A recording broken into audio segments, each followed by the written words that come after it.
Hello friends, कैसे हैं आप सब। आई होप आप लोग स्वस्थ होंगे, अपनी तैयारी में व्यस्त होंगे। जैसा कि आपने देखा है कि आपके सुपर टेट में 20 नंबर के हिंदी के क्वेश्चन पूछे जाएंगे, इसलिए आप लोग वीडियो को लास्ट तक जरूर वॉच करिएगा।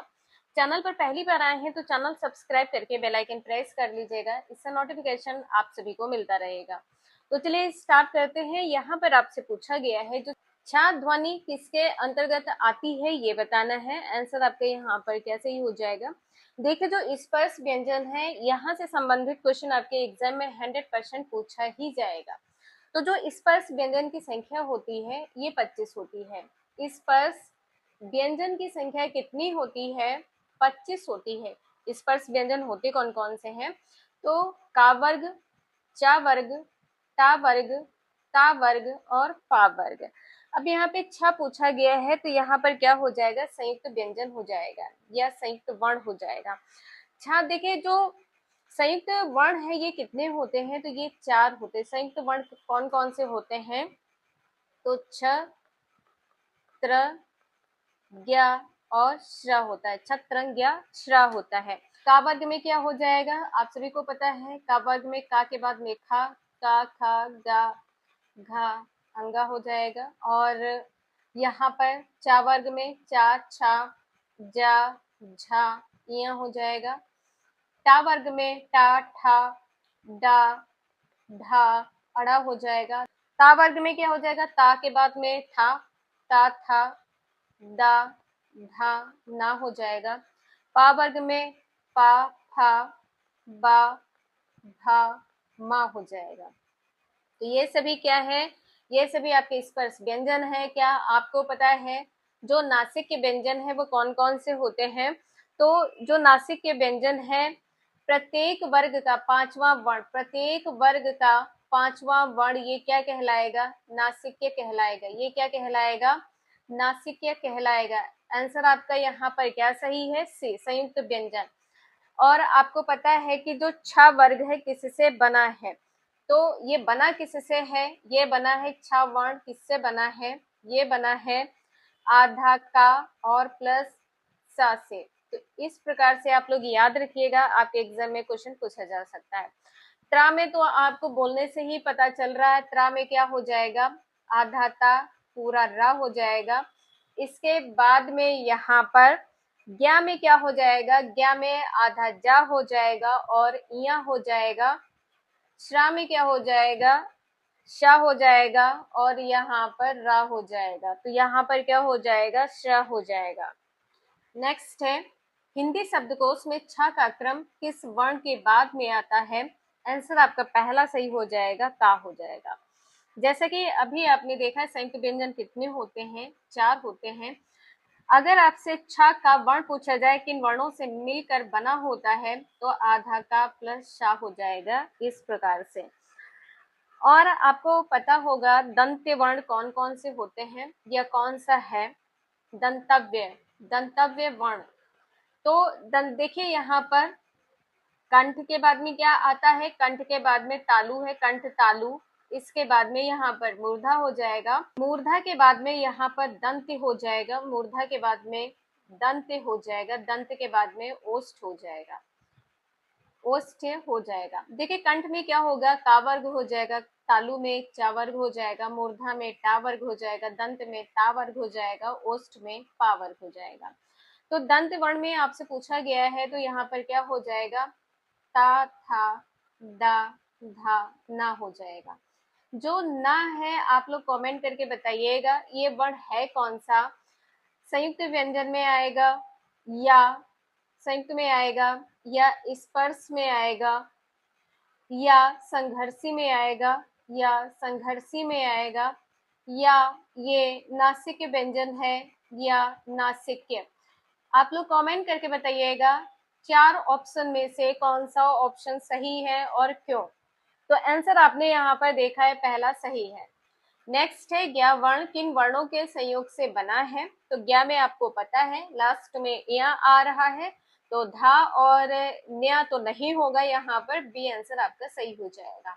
तो यहाँ पर आपने देखा है बी आंसर आपका सही है। एक बार फिर से आप लोग देख लीजिएगा जो स्पर्शी व्यंजन है वो कौन कौन से हैं? स्पर्शी व्यंजन या स्पर्श व्यंजन कहें तो 25 होते हैं। वर्णों की संख्या कितनी है, इससे संबंधित क्वेश्चन आपके एग्जाम में पूछे जाते हैं, तो जरूर याद रखिएगा। और जैसा कि अभी आपको बताया है कि जो नासिक के व्यंजन होते हैं ये कितने होते हैं, 5। नासिक के व्यंजनों की संख्या कितनी होती है, 5 होते। प्रत्येक वर्ग का अंतिम वर्ण होता है। अगर आपसे संयुक्त व्यंजन की संख्या पूछी जाए, संयुक्त व्यंजन की संख्या अगर आपसे पूछी जाए कितनी होती है, तो 4 होती है, जैसा कि अभी आपने देखा। अल्प प्राण और महाप्राण आपको पता होगा। अल्प प्राण कैसे पहचानेंगे और महाप्राण, तो देखिए महाप्राण कैसे याद रखेंगे, 24, और अल्प प्राण 1, 3, 5 हो जाएगा। अगर आपसे अघोष और सघोष के बारे में पूछा जाए, सघोष सघोष कहें या घोष कहें, सघोष या घोष कहें, कैसे पहचानेंगे, तो यहाँ पर क्या हो जाएगा, सघोष में क्या हो जाएगा, तीसरा, चौथा और पांचवा वर्ण। तीसरा, चौथा, पांचवा वर्ण क्या कहलाएगा, घोष या सघोष कहलाएगा। अगर आपसे अघोष के बारे में पूछा जाए, अघोष के बारे में, इसकी ट्रिक क्या है, तो यहाँ पर पहला और दूसरा वर्ण हो जाएगा, पहला और दूसरा वर्ण हो जाएगा। प्रत्येक वर्ग का पहला और दूसरा वर्ण क्या कहलाएगा, अघोष कहलाएगा। और इसमें कौन कौन से वर्ण आएंगे, यहाँ पर क्या हो जाएगा, शा, और ये सा और ये सा हो जाएगा। तो अघोष घोष आपने देख लिया है। बाकी यहाँ पर आपने अल्प प्राण, महाप्राण देख लिया, स्पर्शी व्यंजन, नासिक के व्यंजन देख लिया है। यहाँ से आपके एग्जाम में 2-3 नंबर के क्वेश्चन पूछे जाएंगे। आप लोग प्रीवियस क्वेश्चन पेपर उठाइएगा, आपको सभी डिक्टो क्वेश्चन देखने को मिल जाएंगे। वेरी वेरी मोस्ट इंपॉर्टेंट है, इसलिए इसे आप लोग रिवीजन जरूर कर लीजिएगा। इससे बाहर क्वेश्चन आपके एग्जाम में नहीं पूछा जाएगा। जैसा कि अभी आपने देखा है कि अघोष वर्ण कौन सा है, तो देखिए अघोष और सघोष ये पूछा ही जाएगा। घोष कहें या सघोष कहें, इसके बाद में यहाँ पर अघोष, इसे याद रखिएगा। तो देखिए जो घोष की ट्रिक है ये क्या है, इसकी ट्रिक क्या है, तो इसकी ट्रिक है 3, 4, 5, 3, 4, 5। प्रत्येक वर्ग का तीसरा वर्ण, चौथा वर्ण, पांचवा वर्ण, ठीक है, ये क्या है, वर्ण है। और अघोष में क्या हो जाएगा, पहला और दूसरा वर्ण, पहला और दूसरा वर्ण। प्रत्येक वर्ग का पहला और दूसरा वर्ण अघोष कहलाएगा। तीसरा, चौथा, पांचवा वर्ण सघोष यानी कि घोष कहलाएगा। एक क्वेश्चन आपके एग्जाम में इससे भी पूछा जाता है, पार्श्विक व्यंजन कौन सा है। तो पार्श्विक व्यंजन याद रखिएगा, जो पार्श्विक व्यंजन है वो कौन सा है, कौन सा है, तो यहाँ पर ला हो जाएगा। यहाँ पर क्या हो जाएगा, ला हो जाएगा।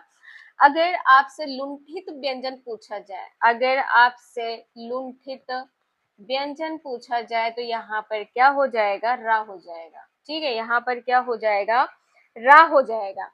क्या आपको पता है कि जो त्रा है इसकी ध्वनि किन वर्णों के मेल से बनी है, जो त्रा है, तो यहाँ पर क्या हो जाएगा, यहाँ पर हो जाएगा ता और प्लस री हो जाएगा। ठीक है, क्योंकि जो रा है वो नीचे को लगी है, इस प्रकार से आप लोग इसे याद रखिएगा, आपके एग्जाम के लिए इम्पोर्टेंट है। क्वेश्चन नंबर नेक्स्ट है, घा का उच्चारण स्थान कौन सा है। अब यहाँ पर देखिए, अभी आपने देखा है कंठ में क्या हो जाएगा, का वर्ग, का वर्ग में क्या आ जाएगा, तो का है, खा है, गा, घा, और यहाँ पर अंगा हो जाएगा। कंठ के बाद में तालु होता है, तो का के बाद में चा हो जाएगा, चा वर्ग हो जाएगा, कंठ तालु। मूर्धा यानी का चाटा, मूर्धा के बाद में दंत, का चाटा ता पा, और यहाँ पर क्या हो जाएगा, ता हो जाएगा। ओष्ठ में यहाँ पर पा हो जाएगा। अगर आपको ना याद रहे तो आप बोल कर देख लीजिएगा। ओष्ठ में क्या हो जाएगा, पा फा बा भा मा, दोनों लिप्स आपस में टच होती हैं, तो ओष्ठ में क्या हो जाएगा, पा फा बा भा मा हो जाएगा। आंसर आपका यहाँ पर कैसे ही हो जाएगा, घा किस वर्ण में आएगा, वर्ग में आएगा, तो का वर्ग में आएगा यानी कि कंठ। तो आंसर आपका बी सही है।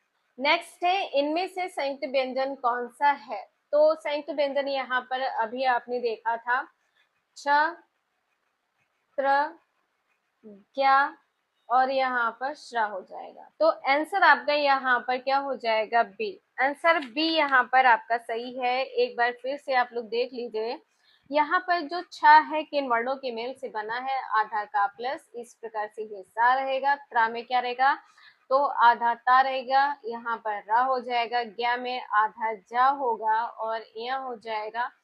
इसके बाद में श्रा में क्या हो जाएगा, इस प्रकार से ये शा होगा और यहाँ पर रा हो जाएगा। तो संयुक्त व्यंजन की संख्या कितनी होती है, 4 होती है।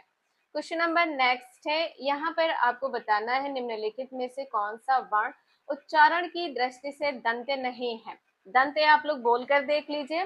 तो दंत में क्या हो जाएगा, ता, था, दा, धा, न हो जाएगा। ता, था, दा, धा, ना, ठीक है, ता, था, दा, धा, ना हो जाएगा। और यहाँ पर देखिए का, चा, टा, कंठ तालु मूर्धा, तो मूर्धा यहाँ पर क्या हो जाएगा, टा वर्ग हो जाएगा। टा, ठा, डा, धा और यहाँ पर अड़ा हो जाएगा। तो दंत वर्ण कौन सा नहीं है, टा वर्ग जो है ये दंत नहीं है। क्या है ये, तो कंठ तालु, ये क्या है, मूर्धा, कंठ तालु मूर्धा। दंत में क्या आ जाएगा, क, च, ट, त, पा, ये दंती है, ये क्या है, दंती है, और ये क्या है, ओष्ठ है, ये क्या हो जाएगा, ओष्ठ हो जाएगा। समझ में आ रहा हो तो प्लीज आप लोग वीडियो लाइक जरूर कर दीजिएगा। इसके बाद में क्वेश्चन नंबर नेक्स्ट दिया है। नेक्स्ट है, जिन शब्दों के अंत में आ आता है उन्हें क्या कहते हैं, उन्हें अकारांत कहते हैं। अनुस्वार की संख्या कितनी होती है, तो अनुस्वार की संख्या 1 होती है। अयोग बा की संख्या 2 होती है। कौन कौन से हैं, तो अनुस्वार है और विसर्ग हो जाएगा, अनुस्वार और यहाँ पर विसर्ग हो जाएगा। अंत्यस्थ व्यंजन कौन कौन से होते हैं, तो व्यंजन की संख्या 4 होती है, या है, या, रा, ला और वा है। इसके बाद में क्वेश्चन नंबर नेक्स्ट है, अभी आपने देखा है छा वर्ण किसके योग से बना है, तो पहला आंसर यहाँ पर सही है, ता प्लस शा वर्ण से बना है। नेक्स्ट है, हिंदी वर्णमाला में स्वरों की कुल संख्या कितनी है। देखिए स्वर तो 11 है, स्वर की संख्या कितनी है, 11 है। स्वर कितने हैं, 11 है, लेकिन इनकी जो मात्राएं हैं, इनकी जो मात्राएं हैं वो कितनी है, 10 है। जो आ की मात्रा है ये काउंट नहीं होती है, ये काउंट नहीं होती है। आंसर आपका यहाँ पर बी सही है। नेक्स्ट है, निम्नलिखित में से कौन स्वर नहीं है ये बताना है। जैसा कि आपको पता है कि स्वर कौन कौन से होते हैं, तो छोटा आ, बड़ा आ, छोटी ई, बड़ी ई, छोटा ऊ, बड़ा ऊ। इसके बाद में यहाँ पर री हो जाएगा, री के बाद में यहाँ पर ए है, आए है, ओ है और यहाँ पर आओ हो जाएगा। देखिए अब यहाँ पर है क्या नहीं, या नहीं है। आंसर आपका यहाँ पर डी सही हो जाएगा। जैसे कि आपको पता है उष्ण व्यंजन कौन कौन से होते हैं, तो उष्ण व्यंजन की संख्या भी 4 होती है। संख्या क्या है, 4 है। उष्ण व्यंजन कौन कौन से हैं, तो शा, सा, सा, हा है, ये उष्ण या उष्ण व्यंजन है।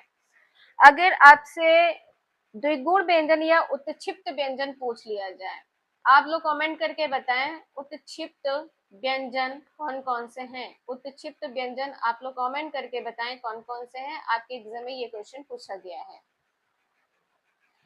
नेक्स्ट है, निम्नलिखित में से कौन टा वर्ग नहीं है। आप लोग टा वर्ग लिख लीजिए, टा, ठा, डा, ढा और यहाँ पर अड़ा, तो है क्या नहीं, घा। घा किस में आएगा, का वर्ग में आएगा। का वर्ग क्या है, तो ये कंठ है, का वर्ग क्या है, कंठ है। क्वेश्चन नंबर नेक्स्ट है, हिंदी वर्णमाला में व्यंजनों की संख्या कितनी होती है, 33 होती है। व्यंजन कितने होते हैं, तो 33 व्यंजन होते हैं। अगर इसमें आपसे पूछ लिया जाए कि 33 व्यंजन कौन कौन से हैं, तो यहाँ पर आपके स्पर्श व्यंजन काउंट किए जाएंगे जो कि 25 है। स्पर्श व्यंजन की संख्या 25 है। अगर आपसे ये पूछ लिया जाए अंतस्थ व्यंजन कितने हैं, अंतस्थ व्यंजन कितने हैं, तो यहाँ पर कितने हो जाएंगे, अंतस्थ व्यंजन की संख्या 4 है। 25 और 4 कितना हो जाएगा, ये 29 हो जाएगा। इसके बाद में अगर आपसे उष्ण व्यंजन पूछ लिया जाए, उष्ण व्यंजन की संख्या कितनी होती है, तो ये 4 होती है। 29 और 4 कितना हो गया, 9 4 13 3 33। तो जो व्यंजन है वो कितने हैं, 33 है। आंसर आपका सी सही है। नेक्स्ट है, निम्नलिखित में से कौन सा पश्च स्वर है? तो देखिए पश्च स्वर का अर्थ क्या होता है, जीवा का जो पिछला भाग है इस ये सक्रिय हो जाता है। तो पश्च स्वर कौन कौन से होते हैं, तो बड़ा आ है, छोटा ऊ है, बड़ा ऊ है, ओ है, इसके बाद में अ हो जाएगा और यहाँ पर अ हो जाएगा। ठीक है, तो आंसर आपका यहाँ पर क्या सही है, बड़ा आ। ठीक है, पहला आंसर यहाँ पर आपका सही है। वहीं अगर आपसे विव्रत में पूछ लिया जाए, विव्रत स्वर कौन सा है, विव्रत स्वर कौन सा है, इसमें बड़ा आ जाएगा। आंसर पहला आपका सही है। नेक्स्ट है, निम्नलिखित में से कौन सा अयोग्य है, विसर्ग हो जाएगा। आपने देखा है अनुस्वार, अनुस्वार की संख्या 1, विसर्ग की संख्या 1, विसर्ग की संख्या 1 दोनों मिलकर किस में आएंगे, तो अयोग्य में आ जाएंगे। तो अयोग्य की संख्या अगर आपसे पूछी जाए कितनी होती है, 2 होती है। आप सभी लोग प्रीवियस क्वेश्चन पेपर उठाइएगा, ये सभी क्वेश्चन आपको एग्जाम में देखने को मिल जाएंगे। आज के लिए इतना ही, मिलते हैं नेक्स्ट क्लास में। अगर आपको वीडियो यूजफुल लगी हो, समझ में आया हो, तो प्लीज आप लोग video like, share and subscribe जरूर कर दीजिएगा। Thank you for watching this video.